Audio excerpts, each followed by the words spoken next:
የዛሬ ቪዲዮአችንን ከመጀመራችን በፊት ሁለት ጥያቄ ልጠይቅ። የመጀመሪያው ለምን ሰው ፊት ማውራት ትፈራለህ? ሁለተኛው ደግሞ ለምን ኮንተንት ክሬት ማድረግ ትፈራለህ? እነዚህ ነገሮች ለምሳሌነት አስገባው እንጂ አንተ በምትፈራው ነገር ማስገባት ትችላለህ። እሱ ችግር የለውም። ግን እነዚህ ለምሳሌነት ነው ያስገባሁት። የአብዛኛው ሰው ፍርሃት ይሆናል በሚለው ነው ያስገባሁት እና ለምን እነዛን ነገሮች ለመተግበር ትፈራለህ? የአብዛኛው ሰው መልስ ከኔ ውጭ የሆነ ኃይል አለ ፍርሃት የሚባል እና በሱ ምክንያት ነው ያን የምፈልገውን ነገር ማላረገው ወይም እነዚህ ነገሮች ማላረገው ብሎ ነው የሚያስበው። ልክ ነህ፣ ፍርሃት አለ።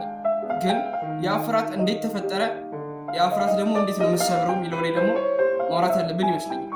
ያ ፍርሃት የተፈጠረው በዛ ነገር ላይ ምንም አይነት ኤክስፒሪየንስ ስለሌለ ያንን ፍርሃት የምሰብረውም ደግሞ በኤክስፒሪየንስ አለቀ። ያንን ፍርሃት የተገነባው ያን ነገር ስላልተገበርከው ያን ነገር ስላላደረግከው የማታውቀው ሀገር አይናፍቅህም።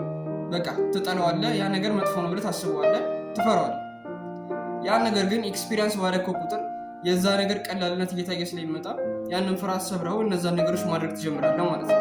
እንዲሁም የሆነ ጊዜ የማን ያዟል ፖድካስት ላይ ሪች ዳድ ዮሐንስ የምታውቀው ከሆነ እሱ ቀርቦ ነበርና ምን ሲል ሰማሁት፣ የገጠር ቤቶችን ምሳሌ ሲያደርግ ሰማሁት እና የገጠር አካባቢ በቃ ሙሉ ሜዳ ነው፣ ሳር ነው እና ሁለት ጎጆ ቤቶች አሉ። አንዱ ጎጆ ቤት ያለው ሰው ወደዛኛው ጎጆ ቤት ለመሄድ የሆነች በሳሩ መሃል ቀጭን መንገድ አለች።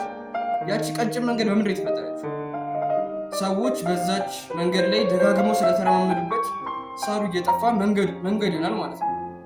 ግን ከዛች መንገድ ትተው በሌላ በኩል መሄድ ቢጀምሩ ሳሩ ይኮሰኩሳቸዋል፣ በቃ አይመቻቸውም።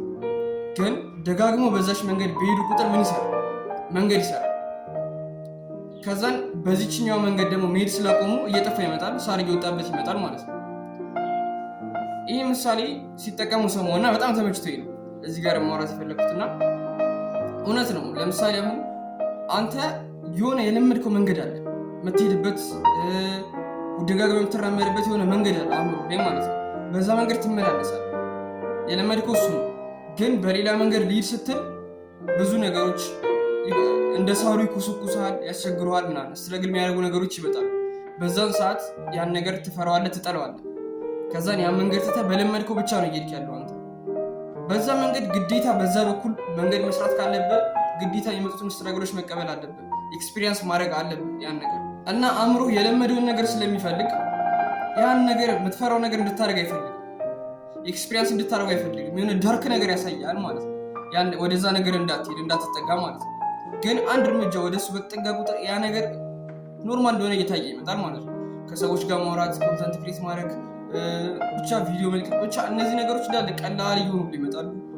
እንደምታስበውም ከባድ አይሆንልህም። በቃ ኖርማል ነገር እንደሆነ ታስበዋለህ ማለት ነው። ምክንያቱም ያ መንገድ እየተሰራ ስለሚመጣ ስትደጋግመው ያ መንገድ እየተሰራ የኛው መንገድ ደግሞ እየጠፋ ይመጣል ማለት ነው። ሌላ ምሳሌ ልጨምር። ለምሳሌ ኤክስፒሪየንስ፣ አሁን ለምሳሌ ኤክስፒሪየንስ የነገሮችን አእምሮ ይፈጥርልሃል ብለህ አስብ። ምን ማለት ነው? መኪና መንዳት የሚችል ሰው አለ፣ መኪና መንዳት የሚፈራ ሰው አለ፣ ፎቢያ ያለበት ሰው አለ። መኪና መንዳት የሚችለው ሰው የመኪና የመንዳት አእምሮ ሰርቷል ብለህ አስብ።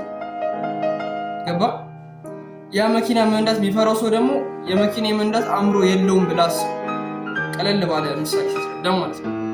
እና መኪና መንዳት የሚችል አእምሮ ያለው ሰው፣ ያንን አእምሮ የገነባው ሰው፣ የመኪና የመንዳት አእምሮ የገነባው ሰው በምንድን ነው የገነባው? ኤክስፒሪየንስ በማድረግ በመለማመድ ያን መኪና መንዳቱን ሲለማመደው መኪና መንዳት የሚችል አእምሮ ገነባ ማለት ነው አይደል? ያ ኤክስፒሪየንስ ያላደረገው ሰው ደግሞ በዛ ነገር ላይ ምንም አይነት አእምሮ የለውም። ያን ነገር ኤክስፒሪየንስ ስላላደረገው ስለዛ ነገር ምንም አያውቅም። ስለዚህ ፈራው፣ ከባድ እንደሆነ ይታየዋል ማለት ነው። ስለዚህ አንተም አሁን በምትፈልገው ነገር ላይ ወይም ፍርሃትን ማሸነፍ በምትፈልገው ነገር ላይ ኤክስፒሪየንስ ባረከ ቁጥር የዛ ነገር አእምሮ እየፈጠርክ እንደሆነ አስብ። አእምሮ እየፈጠርክ አሁን የምችላቸው ነገሮች እንዳለ አንዳንድ አእምሮ እንዳላቸው አስብ። አንዳንድ አላቸው።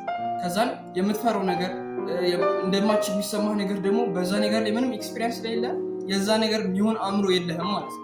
እና ኤክስፒሪየንስ ባረከ ቁጥር ለዛ ነገር የተመቸ አእምሮ እየገነባ ትመጣለህ። አእምሮህን ኤክስፒሪየንስ ባረከ ቁጥር ለዛ ነገር የተመቸ አእምሮ መገንባት ትችላለህ። ያ ነገር ቀላል መሆኑ ይገባሃል።